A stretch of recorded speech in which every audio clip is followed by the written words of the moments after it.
오늘은 우리가 두 번째 시간입니다. 크리스찬 Q&A 첫 번째 제사 드려도 되나요?에 이어서 그리스도인들 술 먹어도 되나요? 라는 주제로 말씀을 들어보도록 하겠습니다. 뭐 저번 주 이번 주 뭐 할 거 없이 굉장히 정말 곤란한 질문이죠. 제사 드려도 되는지 그리고 술을 먹어도 되는지 우리는 이 시간들을 통해서 우리가 어떻게 해야 되는지에 대한 어떤 정답을 얻는 것도 중요하지만 어떤 가치를 가지고 살아가야 될 것인가에 대해서 더 집중해서 말씀을 보셨으면 좋겠습니다. 이 술을 먹어도 되냐 안 되냐의 문제는 이 주초 문제와 관련된 그 술과 담배의 문제와 관련된 질문으로서 저도 목회하면서 정말 많은 질문을 드렸었고, 내가 술 끊으라고 하면 교회는 못 다니겠다 라고 말할 정도로 술의 문제와 교회의 문제는 굉장히 밀접한 관련성이 있다라고 보여집니다. 그리고 제가 청년 집회나 대학교 선교회 집회를 가면 꼭 한 번씩 나오는 질문이, 목사님 신입생 환영회 때는 어떻게 해야 되나요? 그때 먹어야 되나요? 말아야 되나요? 라는 질문은 꼭 한 번씩 등장하기 마련입니다. 또 세대가 조금 지나서 취업하는 청년들이 질문을 하면, 목사님 회식의 자리에 가서 이거 먹어도 돼요? 안 돼요? 라는 질문은 꼭 나오게 됩니다. 이 질문에 대해서 오늘 말끔하게 해결을 할 수 있을지 모르겠습니다. 하지만 여러분들이 방향을 설정해서 어떻게 해야 될지를 좀 고민하실 수 있는 시간이 되었으면 좋겠다 생각이 듭니다. 어떤 분이 저한테 이런 얘기를 했습니다. 저한테 와가지고 이 술의 문제, 회식 자리에 갔는데, 처음 신입사원으로 회식 자리에 갔는데 그 술을 먹느냐 안 먹느냐가 굉장히 자기에게 어려움이 있다라고 얘기를 합니다. 그래서 본인도 여러 목사님들한테 물었고 그 묻는 마다 또 답변이 달라서 참 곤란했다라고 이제 얘기를 들었습니다. 또 어떤 목사님들은 술을 절대 먹으면 안 된다, 그 술은 먹으면 죄다라고 말하시는 목사님들도 있고, 술은 먹어도 되는데 방탕하지만 않으면 된다, 그러니까 취하지만 않으면 된다라고 선을 긋는 분들이 있습니다. 그래서 너가 그 회식 자리에서 취하지 않을 정도만, 그 어느 정도죠? 취하지 않을 정도만 그 경계에서 잘 마셔라, 뭐 이렇게 말하는 분들도 대부분 이 두 가지의 답변으로 대부분 나뉘는 것 같습니다. 술 먹으면 완전 죄다, 먹어도 되되 취하지 않게끔 해라. 그 먹고 나서 죄 짓는 것이 문제이니 그것을 먹더라도 그 정도까지 선에서 먹는 것이 좋겠다라고 대부분 얘기합니다. 근데 기독교에서 술 먹어도 돼, 자유롭게 마셔, 이렇게 말하는 경우는 아주 극히 드물죠. 그런 경우는 대부분 없을 거라 생각이 됩니다. 그러면 우리가 이 말씀, 술 먹어도 되는지에 대해서 문제를 해결하기 위해서는 먼저 전제, 술에 대한 전제, 그러니까 술에 대한 첫 번째 큰 전제를 먼저 해놓고 우리가 이 말씀을 들었으면 좋겠습니다. 먼저 첫 번째 전제는 뭐냐면요, 이 술 먹는 것이 죄냐 아니냐를 떠나서 이 술 먹는 것 때문에 구원을 받냐 안 받냐에 대한 문제부터 해결을 해야 될 것 같습니다. 술 먹으면 죄니까 구원을 못 받지 않습니까? 라는 생각들에 대한 얘기들도 굉장히 많습니다. 크리스찬 중에서도 제가 통계상으로 보니까 60% 이상이 술은 마시고 있다, 이렇게 통계가 집계된다고 합니다. 제가 봤을 때는 70% 이상인데 도무지 그걸 쓸 수가 없어서 그렇게 쓰지 않았나라는 생각도 듭니다. 어찌됐든 간에 여러분들 주위 한번 둘러보세요. 있습니다. 있을 수 있어요. 그렇죠? 분명히 마실 수 있는 사람이 있어요. 우리가 뭐 여기서 뭐 고백할 필요도 없겠죠. 그게 문제가 된단 말이죠. 그럼 크리스찬이 술 먹으면 가장 두려워하는 게 그거예요. 내가 지옥 가는 거 아닌가? 이거 천국까지 못하는 거 아닌가? 이런 두려움이 가장 먼저 전제됩니다. 근데 갈라디아서 1장 8절부터 9절의 말씀에 집중하셔서 보면 어떤 말씀이 등장하냐면요, 그러나 우리나 혹은 하늘로부터 온 천사라도 우리가 너희에게 전한 복음 외에 다른 복음을 전하면 저주를 받을지어다. 우리가 전에 말하였거니와 내가 지금 다시 말하는데, 만일 누구든지 너희가 받은 것 외에 다른 복음을 전하면 저주를 받을지어다. 바울이 저주라는 표현을 써가면서도 굉장히 강력하게 말한 게 있어요. 다른 복음 전하면 저주받는다. 이게 바울이 말했던 가장 솔직히 강력한 얘기였던 것 같아요. 갈라디아 교회에 그럼 다른 복음을 전하면 저주받는다는 것, 다시 말해서 다른 복음, 어떤 복음을 전했길래 저주받을 정도로 굉장히 경계했었는가 생각해야 됩니다. 그 다른 복음이라는 건 뭐냐면요, 갈라디아 교회에 이런 복음이 전했습니다. 사람들이 얘기하는 거예요. 야, 바울의 복음은 부족해. 바울의 복음은 다 좋긴 한데 2% 부족해. 얘기하는 겁니다, 유대인들이. 바울의 복음이 조금 부족한데 그 부족한 걸 채우려면 어떤 것이 추가돼야 되냐면, 복음은, 다시 말해 우리가 구원은 믿음으로 말미암아 구원받는 것이 아니라 할례나 안식일이나 음식법 정도는 지켜줘야 돼. 그래야 하나님 나라 백성이라 될 수 있어. 봐봐라. 아브라함도 할례하지 않았냐? 이스라엘의 모든 민족은 할례를 했다. 그래야 하나님의 백성으로 인정받는 것이 구약의 율법이다. 근데 바울은 너희에게 할례 안 해도 믿음으로만 구원받는다고 하지 않냐. 요 한 가지만 더 해야지 너희들이 구원받을 수 있다라고 말했던 게 갈라디아 교회의 문제였어요. 근데 바울은 말합니다. 그것은 다른 복음이다. 복음에 추가된 복음이라는 거예요. 다시 말해 구원을 받는 것은 오직 믿음으로 받는 것이지 술을 먹냐 안 먹냐, 할례를 하냐 안 하냐, 그것과는 전혀 관련이 없다라는 것이 먼저 전제돼야 됩니다. 그렇기 때문에 구원은 오직 믿음으로 받는 것이지 구원이 다른 술의 문제, 주초의 문제, 다른 문제가 연관될 수가 없다라는 사실을 우리는 알게 됩니다. 이것이 전제된 상태에서 그러면 우리가 크리스찬으로서 좋은 삶을 살기 위해서 과연 이 술의 문제가 정당한가에 대해서 고민할 수밖에 없다라는 겁니다. 그러면 성경을 한번 찾아보시죠. 성경을 찾아봤을 때 하나님은 술을 먹으라고 할까요? 먹지 말라고 할까요? 먹지 말라? 먹지 말라? 여러분들, 제가 성경의 구절들을 찾아보니까 이거 성경 프로그램으로 찾아볼 수가 있어요. 술과 관련된 단어를 쫙 찾아봤어요. 먹으라 하는지 안 하는지. 어떨 것 같아요? 50대 50 정도요. 먹으라고 하는 얘기는 우리는 지독하리 읽고 싶지 않은 것뿐이에요. 근데 술을 먹으라 하는 구절도 58구절이나 있습니다. 그리고 먹지 말라는 구절도 58에서 60 사이 정도가 나와요. 거의 반반이에요. 근데 술 취하지 말라는 거의 신약 성경에 나오는 얘기. 구약 성경에서는 거의 5대5 기준이 나옵니다. 예를 들면 이런 거요. 잘 볼게요. 자, 신명기 14장 26절입니다. 이렇게 하나님께서 말씀하세요. 내 마음에 원하는 모든 것을 그 돈으로 사되 소나 양이나 포도주나 독주 등 내 마음에 원하는 모든 것을 구하고 거기 내 하나님 여호와 앞에서 너와 내 권속이 함께 먹고 즐거워해라. 뭐와 뭘요? 포도주와 독주를. 네. 포도주나 독주를 사서 마시며 즐거워하래요. 그리고 또 말씀 볼까요? 레위기 23장 13절입니다. 그 소재로는 기름 섞은 고운 가루 10분의 2에바를 여호와께 드려 화제로 삼아 향기로운 냄새가 되게 하고 전제로는 심지어 포도주를 제사의 제물로 씁니다.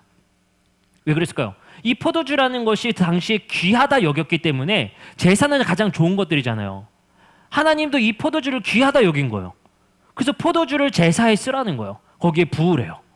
이거는 분명히 술에 대해서 그 가족이 함께 즐기고 파티할 때 좋은 용도로 사용할 수 있다라는 성경 구절입니다. 이거 어떻게 지울 수가 없죠. 빼고 싶지만. 또 말씀을 봐볼까요? 그 반대된 말씀이 있습니다. 레위기 10장 9절에서 11절이에요. 9절 말씀에 보면 이런 말씀이 써 있습니다. 너와 내 자손들이 회막에 들어갈 때는 포도주나 독주를 마시지 말라. 이 말씀은 우리에게 너무 익숙한 말씀입니다. 포도주나 독주를 마시지 말라. 그러니 마시지 말라 했었죠. 근데 성경을 읽다 보면 마시지 말라는 구절뿐만 아니라 마시라는 구절도 굉장히 많이 등장한다는 사실을 알 수가 있어요. 그래서 성경마다 좀 차이가 있습니다. 민수기 같은 경우는 성경에 술을 먹는 것에 대해서 굉장히 부정적으로 다뤄요. 네, 부정적으로 다뤄요. 잠언 같은 경우도 마찬가지입니다. 술을 먹는 것에 대해서 굉장히 부정적으로 여겨요. 그러나 또 많은 신명기 말씀이나 레위기 말씀에서는 포도주를 또 긍정적으로 여기는 경우도 있습니다. 그러니까 우리가 이 말씀을 생각해보면 한 가지 딱 정할 게 있어요. 뭐냐? 술은 율법적으로 먹어라 마시지 마라를 규정하기가 어려워요. 이 성경으로 여러분들에게 술을 먹어라 마시지 말라라고 규정할 수가 없습니다. 그 말을 다시 하면 뭐냐면요. 성경은 여러분들에게 술을 마셔라 마시지 말라라는 것을 규정하는 책 자체가 아닙니다. 근데 우리는 자꾸만 성경에 내가 원하는 구절들, 우리 성도들에게 말하고 싶은 구절들만 빼서 말하면 그것이 율법이 돼버려요. 그러나 성경은 생각보다 여러 그 성경의 구절들을 봤을 때 두 가지가 균형 있게 나온단 말이에요. 그 말을 다시 여러분들에게 말씀드리면 뭐냐면요. 성경은 그 규정을 법으로서 한 가지의 잣대로 딱 술 마시지 마세요. 마시세요라고 하시는 게 아니라 상황에 따라 다르다는 거예요. 그 성경은 아까 어떤 상황이요? 잔치가 열렸을 때 우리가 먹고 즐거워해야 될 때는 포도주를 내 마음에 원하는 것으로만큼 구해서 먹고 즐기라는 거예요. 하나님 안에서 우리가 즐겁게 놀이를 하고 즐겁게 즐기는 것 또한 하나님께서 기뻐하신다는 거예요. 근데 반대로 술을 먹고 술에 취해서 우리가 우상을 숭배하고 분별력이 떨어져 있는 상황 속에서는 마시지 말라라고 경고를 하세요. 그렇기 때문에 이거는 케이스 바이 케이스고 상황에 따라 굉장히 다른 규정이 되게 되는 겁니다. 그렇기 때문에 굉장히 어려운 거예요. 그렇기 때문에 논란이 되는 것이고. 그러면 제가 이렇게 말씀드렸어요. 여러분들에게 술 먹지 마세요, 마시세요 라고 하면 저는 성경을 바르게 가르치는 게 아닙니다. 왜요? 성경은 분명히 둘 다를 말하고 있기 때문에. 그러면 여러분들에게 말씀드릴 수 있는 건 이거예요. 술을 마셔도 되는 그 상황과 술을 마시지 말라는 그 상황을 우리가 이해해야 우리의 상황 속에서 어떻게 이 술을 대하고 대처를 할까를 고민하게 되는 것입니다. 근데 우리가 무조건 지금까지는 어떻게 했어요? 술 마시면 죄, 술 마시면 타락 이렇게 하면 성경을 반만 보는 것이고 반은 보지 않는 거예요. 그게 문제가 생기는 겁니다. 그러니까 이게 이제 막 곤란한 거예요. 그러니까 어떻게 하겠어요? 이걸 어떻게 얘기하냐? 포도주라고 말했던, 마셔도 된다고 했던 포도주는 알코올이 안 들어간 포도주예요. 왜요? 예수님이 물이 변하여 왜 포도주를 만들어요? 그 포도주는 알코올 있는 포도주가 아닙니다라고 설명을 할 정도예요. 네. 그 포도주는 알코올이 안 들어있어요 라고 말해야 될 수밖에 없는 상황이 있어요. 왜요? 이 잔을 마셔라. 예수님은 최후의 만찬 때 잔을 돌리세요. 이게 웬 말입니까? 회식 자리도 아니고.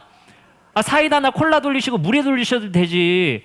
거기에 왜 포도주를 돌리세요? 그러니까 우리가 굉장히 그게 마음에 거리낌이 세니까 뭘로 해석할 수밖에 없어요? 그거 포도 주스야. 그건 포도주가 아니야. 근데 그거는 무조건 알코올이 있는 포도주입니다. 이스라엘 가보시면 무조건 알아요. 알코올이 빠져있는 포도 주스를 마시는 경우에는 고대 사회에 없어요. 예, 무조건 알코올 성향이 있게 됩니다. 예, 참 어려운 문제 이게 되는 것이죠. 우리도 굉장히 곤란하게 되고 지금까지 기독교의 전통적으로 술 마시면 죄라고 여겨서 지금까지 금주했는데 이거 억울해서 어떻게 해요? 이런 생각 가져버릴 수도 있습니다. 그러나 저는 어떻게 생각합니까? 라고 물어본다면 교회에서 술을 마시지 말라고 하는 것은 저는 좋은 이야기다라고 봅니다. 옳은 가르침이다라고 봅니다. 근데 그것이 성경의 규정이 아니라 우리의 삶의 유익이기 때문에의 가르침으로 구분돼야 될 줄 믿습니다. 다시 말해서 바울도 분명히 말합니다. 하나님의 법과 바울의 교훈적 가르침은 구분돼서 스스로 말합니다. 이것은 내가 하는 말입니다 라고 말을 해요. 이것은 하나님이 규정하셨습니다 라고 말을 해요. 간음하지 말라. 또 말합니다. 비방하지 마라. 이것은 하나님이 정하셨습니다 라고 말을 해요. 우리는 그러면 한 가지 더 나아가 볼까요? 담배는 펴도 됩니까? 안 됩니까? 담배는 성경의 시대에 아예 없어요. 더 곤란합니다. 이건 어떻게 정답을 더 찾아볼 수도 없어요. 그러니 말합니다. 우리의 마음의 몸은 성전이니 성전을 더럽게 하지 마라. 그럼 여러분들 곱창 먹는 건 괜찮아요? 막 우리 비만 되고 비계 먹고 하는 건 괜찮아요? 똑같이 몸을 해하는 일이잖아요. 그렇게 따지면은 어려운 거야. 그럼 두 번째 이런 제안을 많이 해요. 중독이 문제다. 중독까지 안 가면 괜찮지 않겠냐? 그런데 따지고 보면 우리는 핸드폰 중독, TV 중독, 이미 다른 중독이 많아요. 그러면 술 중독만 왜 안 되냐? 이런 곤란함이 생긴단 말이죠. 그러니까 제가 여러분들한테 가이드라인을 주는 건 건강한 신앙생활하는 것은 성경으로 잡고 무엇 해라, 무엇 하지 말아라고 여러분들이 규정 짓기보다는 여러분들의 상황 속에서 어떻게 대응할지에 대한 스스로의 능동적인 신앙생활을 펼쳐나가는 게 중요한 거예요. 그러기 위해서 제자훈련을 받는 거고 여러분들이 교육을 받는 거거든요. 근데 우리는 자꾸만 이렇게 하기를 원하죠. Yes or no. 저한테 자꾸 알려달라고 그래요. 여러분들의 상황이 어떤지도 모르는데. 그러니까 저는 그게 어려운 거예요. 여러분들에게 성경적인 제안을 해드리려고 하고 대안을 주려고 하면은 여러분들의 상황을 며칠 동안 들어봐야 돼요. 어떤 상황 속에서 그런 일이 벌어졌는지. 그죠? 그 제가 여러분들한테 예를 들어서 이렇게 말씀드릴 수 있습니다. 부부싸움을 하고 와서 어떤 아내가 저한테 와서 얘기한 거야. 이게 심하게 다퉜다고. 그럼 제가 얘기한 거예요. 성경에서 둘이 다투면 잘못입니다 라고 말씀을 드렸어요. 근데 알고 보니까 교회 나가지 말라고 해서 구박해서 싸우게 된 거예요. 상황이 다르죠. 그 다르게 규정되어집니다. 마찬가지예요. 성경은 여러분들의 상황 속에서 이걸 어떻게 대응할 것인가의 가이드라인을 짜드리면 여러분들이 그 상황 속에서 지켜주시는 거예요. 지켜주시는 겁니다. 그리고 이것은 여러분들이 처음 제가 전제했듯이 이것은 복음이라는 구원과 관련된 것이 아니라 이것은 비본질에 가까워요. 우리의 기독교의 본질은 먼저 여러분들이 확고하게 가지고 있는 상태에서 비본질적인 문제, 아이들 핸드폰 중독의 문제, 게임의 문제, PC방 가는 문제, 뭐 노래방 이런 건 죄가 아니죠? 네, 뭐 옛날에는 그랬잖아요. 제가 옛날에 저를 가르쳤던 전도사님은 제가 가요 듣고 있다고 이거 막 이어폰 잘라버리고 막 그랬단 말이에요. 어떻게 세상 음악을 듣냐? 네. 할 수가 없어요. 어떻게 세상 음악을 듣냐? 네. 피아노 반주자는 절대 가요는 손가락에 대지도 마라. 절대 안 된다. 네. 이렇게까지 강조되었었죠. 그러면 따지고 봐서 그렇게 신앙생활 잘해온 사람들이 지금 신앙생활 잘하고 있냐? 뭐 이거 추적 관찰을 해봐야겠지만 뭐 정확하게 알 수가 없습니다. 근데 지금의 청년들의 모습을 보면 90년대, 2000년대에 배웠던 이렇게 율법적으로 성경을 배웠던 청년들의 지금의 모습을 보면 그다지 건강해 보이질 않아요. 그러면 우리는 이제 우리 그리스도인들이 그 상황에 따라 하나님의 말씀을 어떻게 적용할지에 대해서 능동적인 삶을 살아갈 수 있도록 이것을 배움이 필요한 거예요. A냐 B냐를 선택지라고 알려드리는 것이 아니라 그 최대한의 가이드라인을 해드리고 싶습니다. 그것이 무엇이냐면요. 레위기 10장 9절부터 11절의 말씀에 보면 이런 말씀이 쓰여 있습니다. 너와 내 자손들이 회막에 들어갈 때에 포도주나 독주를 마시지 말라. 이 말씀을 우리가 한번 생각해 보려고 해요. 일단 마시지 말라고 했을 때는 어느 때가 마시지 말라고 하는 것이냐? 마시지 말라. 그리하여 너희 죽음을 면하리라. 이는 너희 대대로 지킬 영원한 규례니라. 여기서 중요한 핵심적인 것은 이 구절에 포도주나 독주를 마시지 말라에 밑줄 그치지 마시고 너와 내 자손이 누구냐에 밑줄 그셔야 돼요. 이건 제사장이에요. 그럼 저만 안 마시면 돼요? 이거 제사장 자손들만 먹지 말라는 거예요. 그러면 제사장 자손들은 왜 먹지 말라고 했습니까? 10절 그리하여야 너희가 거룩하고 속된 것을 뭐 할 수 있다? 분별할 수 있고 부정하고 정한 것을 뭐 할 수 있다? 분별할 수 있다는 거예요. 그러니까 고대 시대의 레위기법에서도 술의 가장 큰 단점은 분별력이 떨어진다는 거예요. 거기에 집중되어 있는 것입니다. 여러분들 우리의 삶 속에 있어서 포도주와 독주 때문에 분별력이 떨어지는 것, 그러면 뭐 저만 분별력 떨어지나요? 신약성경에서 이렇게 말합니다. 너희는 선택된 왕같은 족속이요 제사장이다. 왕같은 제사장이라고 말씀하신단 말이에요. 우리 모두가 제사장이지 저만 제사장이 아니에요. 여러분들 같이 갑시다. 예, 뭐 저는 대제사장, 여러분들 제사장 아니요, 다 제사. 이건 만인 제사장이라고 얘기하죠. 모두가 주님 안에서 제사장이 된 거예요. 저만 마시지 마는 거 아닙니다. 여러분들에게도 해당되는 말이에요. 그 말이 뭐냐? 술의 단점을 정확하게 아시라는 거예요. 술의 단점은 우리의 분별력을 해하기 때문에 마시지 말라는 그 단점을 이해하고 있으라는 겁니다. 왜냐? 우리 그리스도인들의 가장 기본적인 규칙은 거룩하고 속되고 부정하고 정한 것을 분별할 수 있는 그 분별력이 있는 사람들이 그리스도인이니까. 그러면 5장 말씀, 에베소서 5장 말씀으로 돌아와 보세요. 말씀을 보도록 하겠습니다. 이런 말씀이에요. 오늘 말씀 속에 우리가 잘 아는 말씀이죠. 18절 술 취하지 말라 이는 방탕한 것이니. 근데 여기서도 여러분들 아셔야 될 게 있어요. 술 마시지 말라는 없어요. 마시되 취하지 말라 오직 성령의 충만함을 받으라. 그러면 이게 이렇게 두 가지로 나뉘는 거예요. 막 사람들이요 당시에 1세기에는요 그리스도인들이 술 취한 사람으로 봤어요. 왜 그런 줄 아세요? 방언을 하고 있었거든요. 야 저놈들 혀 꼬였다. 저거 술 취하는 거 아니야? 막 사람들이 막 정신없이 막 기도해요. 흔들면서 혀가 꼬여서 막 방언을 해요. 저거 술 취한 현상이라는 거예요. 그래서 지금 바울은 편지 속에서 두 가지를 구분짓고 있어요. 성령의 취함을 받아라. 술은 취함을 받지 말고 성령의 취함을 받으라는 거예요. 무슨 차이가 날까요?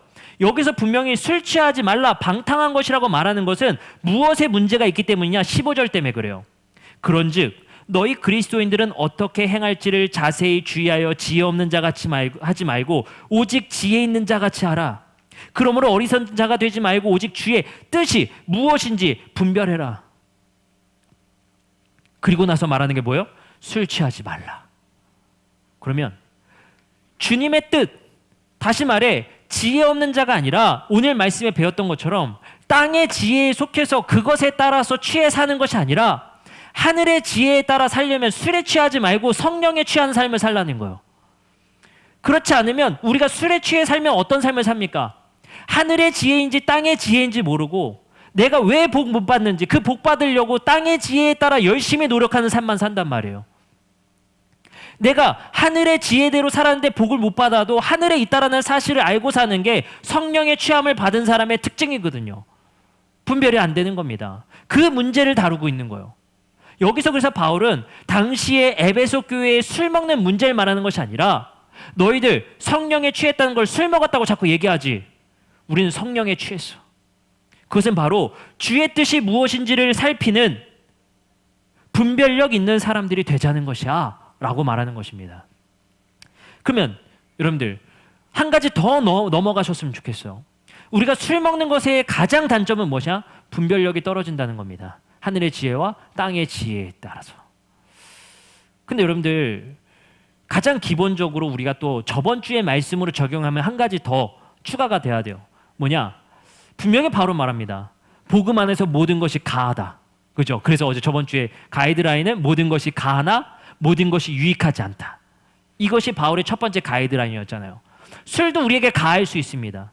그것 때문에 구원 받고 안 받고를 말하는 거 아닙니다. 그 어떤 것도 다른 복음으로 추가될 수 없어요. 그러나 그것이 모든 것이 유익하진 않다라는 사실을 아셔야 돼요. 왜요? 우리가 땅의 지혜에 취해서 살 수 있기 때문입니다. 그럼 여러분들에게 오늘 말씀 속에서 결론 드리고 싶은 것은 술을 먹느냐 먹지 않느냐에 대해서 결론 드리는 것이 아니라 우리는 이미 술을 먹지 않아도 술 취한 채로 살고 있다는 사실을 기억하시라는 거예요. 왜 그렇습니까? 우리는 거룩하고 속된 것, 부정하고 정한 것, 다시 말해 하늘의 팔복의 지혜와 이 땅의 지혜를 분별하지 못하고 무엇이 하나님의 뜻인지 무엇이 나의 지혜인지를 분별하지 못하고 살고 있지 않습니까? 안 마셔도. 그 말은 바울은 술에 취하지 말라의 방점이 있는 것이 아니라 우리가 해야 될 것, 우린 자꾸 기독교가 하지 말아야 될 것에 집중해요. 해야 될 것에 집중하는 교회 됐으면 좋겠어요. 그것이 무엇입니까? 성령에 취해서 하늘의 뜻의 갈급함과 하늘의 뜻에 따라 살아갈 수 있는 하늘의 분별력을 우리가 가져야 된다는 사실입니다. 오늘의 오전의 말씀처럼 그 끝은 예견되어 있듯이 십자가일 수 있으나 그러나 그것이 십자가에서 끝나는 것이 아니라 부활의 영광으로 끝나는 지혜, 지식이 있다면 땅의 지혜가 아니라 하늘의 지혜로 살고자 하는 용기 우리에게 있었으면 좋겠다는 거예요. 그렇기 때문에 우리는 술을 먹는 사람과 술을 마시지 않는 사람을 교회에서 절대 구분지을 수 없다라는 사실을 기억하시기 바랍니다. 그리고 그것으로 우리가 그 누구도 정죄할 수 없다는 사실을 기억하시기 바랍니다. 어떠한 사람이 사당역에서 술을 마시고 있는 걸 보셨다면 정죄하지 마시고 소문내지 마시고 그분이 어떠한 마음의 괴로움으로 술 한 잔을 마시고 있는지를 물어보시기 바랍니다. 여러분들, 그리고 누군가는 얘기해요. 목사님, 여러분들 제가 이거 지금 동영상 촬영하고 있지 않습니까? 이거 전국 방방곳곳에 또 퍼져나가면 또 이거 또 더드림 교회 또 이거 또 뭐라고 얘기하면 또 제가 이거 여러분들 이거 오해하시지 말고 잘 들으셔야 돼요. 오늘 설교는 술 취해 있으면 안 됩니다. 오늘 깨워서 잘 들으셔야 돼요. 잘 생각해 보시면 아마 우리 여기 성도님들 중에서도 직업상 주류를 팔아야 되는 직업을 가지고 계신 분이 분명히 계실 거예요. 그러면 잘 살펴보면 뭘 알 수 있냐면요. 술에 취해서 내가 컨트롤이 안 돼서 그렇게 넘어지는 사람들, 컨트롤이 안 돼서 다른 사람한테 피해주는 사람들 이 많습니까? 아니면 잘 맞고 돌아가는 사람이 많습니까? 라고 물어본다면 오히려 잘 먹고 가시는 분들이 많을 수 있다는 것을 보게 돼요. 그 말이 무엇인 줄 아십니까? 우리가 어쩌면 이 술을 먹는 것을 무조건 정죄함으로 여기기보다 술을 먹는 이유를 살펴보고 술을 먹는 것에 있어서 분별력의 상황에 대한 이 이해, 지혜가 먼저 우리에게 있어야 된다는 사실이 우리에게 먼저가 돼야 될 줄 믿습니다. 이것도 어쩌면 결론은 뻔할 수 있습니다. 제사와 같이 모든 것이 가하나 술 먹는 것도 가하나 그것이 우리에게 모든 것이 유익되진 않으니 우리가 그것에 대해서 이웃에게 피해 주지 않을 수 있도록, 그것이 우리의 육신에 피해가 되지 않을 수 있도록 하는 것이 우리에게 가장 중요한 기준이 될 줄 믿습니다. 그렇기 때문에 여러분들은 이 성경을 읽고 성경의 말씀대로 살아간다는 것이 어떠한 율법의 기준으로 세워서 yes or no로 하면은 항상 오류가 날 수밖에 없습니다. 여러분들의 상황을 따지시고 여러분들의 그 전후적인 이 술에 대한 문제를 고민해 보셨으면 좋겠어요. 그렇게 생각해 본다면 제가 어떤 청년이 저한테 얘기를 하는 거예요. 목사님, 교회에서 하도 마시지 말라고 해서 제가 처음 신입 때 들어가서 저 과감하게 얘기했거든요. 순교하려는 마음으로. 술자리에서 왜 순교를 해요? 순교하려는 마음으로 얘기했다는 거예요. 저 안 마셨습니다. 얘기를 하는 거예요. 저는 칭찬해 줬어요. 잘했다. 잘했다. 정말 잘했다. 근데 얘기를 하는 거예요. 오너분이 이렇게 얘기를 하셨다는 거예요. 야, 너는 일도 못하고 술도 못 먹냐.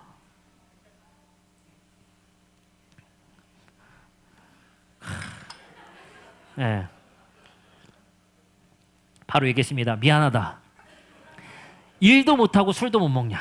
이게 세상의 직업 윤리를 가진 분들이 그렇게 평가하고 얘기를 하더라는 거예요.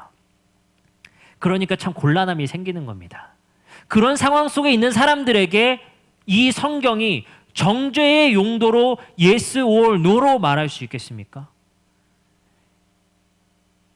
이것을 그러한 용도로 사용하는 책이 아닌데도 불구하고 마치 내가 안 마시니까 이제 너희들을 심판해 주겠어 라고 이 성경을 들고 가서 술 먹습니까 안 먹습니까를 규정하는 책이 돼서는 안 된다라는 사실을 기억하시기 바랍니다.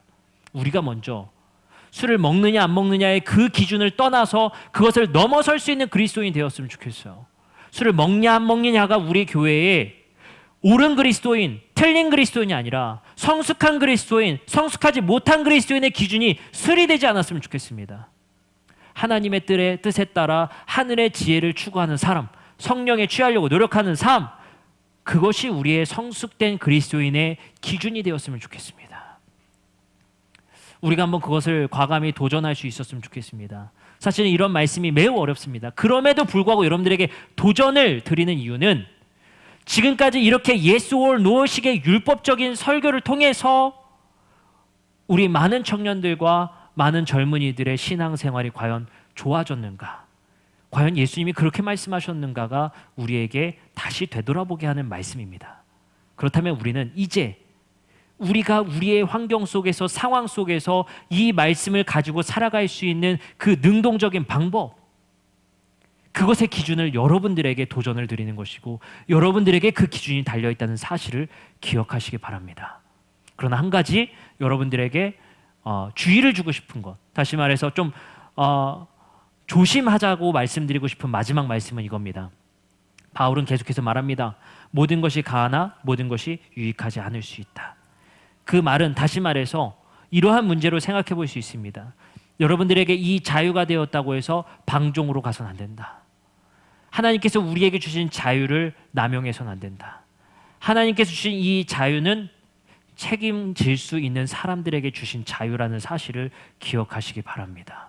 이것이 하나님께서 우리에게 누릴 수 있는 자유를 주셨다는 사실, 그것을 컨트롤 못하고 넘어지는 사람에게 주신 자유가 아니다라는 사실을 기억하시기 바랍니다.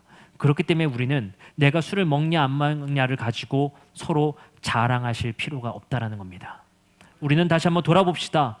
내가 모든 것이 가하기 때문에 우리는 이렇게 자랑할 수 있습니다. 나는 모든 것이 가한 사람입니다. 하나님 앞에 자유가 있는 사람입니다. 그러니 나 얼마나 성숙된 그리스도인입니까?